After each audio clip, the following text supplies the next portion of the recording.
Sometimes love means dying. Unless, of course, you're God. And then that's what the word is always implying.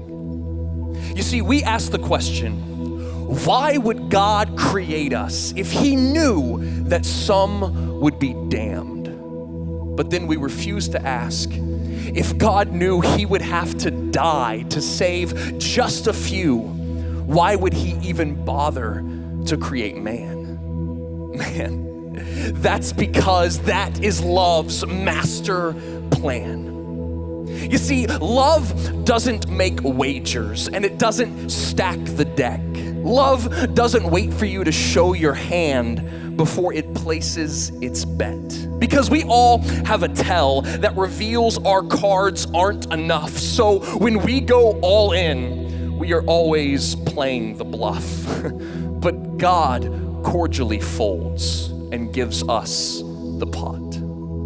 Love doesn't make if-then statements, as in, if you love me, then I'll love you, as if our relationship was some kind of arrangement. Because saying God first loved us isn't just true, it is an understatement.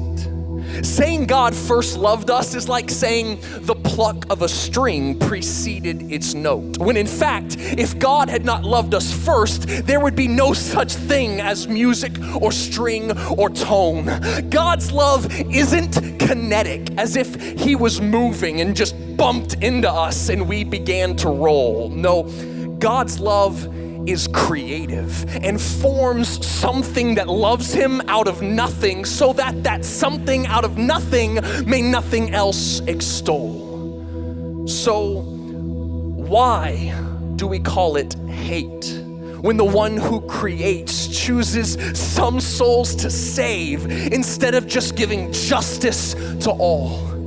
I think it's a case of misunderstood grace that thinks even one of us deserves to be called. For we all have fallen short and have earned our place in the only court that is fully just to proclaim just one sentence: guilty, condemned beyond all possibility of penance. But I want you to imagine if the judge let off just one who is just as guilty as everyone else, and this one wicked person got to enter heaven while the rest of us were sentenced to hell.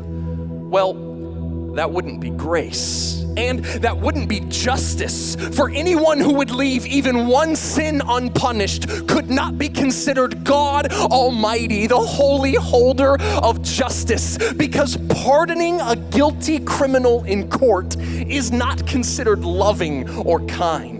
It's considered madness. And yet, this God does say our penalty is absorbed. This judge does say our innocence has been restored. This courtroom adjudicator, this tribunal conciliator, knowing the guilt of each and every incriminator that steps into his judiciary chambers, says to criminals, well done, not guilty, come and enter. Then shouldn't the crowd accuse this legal chancellor of incompetence for giving justice to most and offering even one guilty party forgiveness?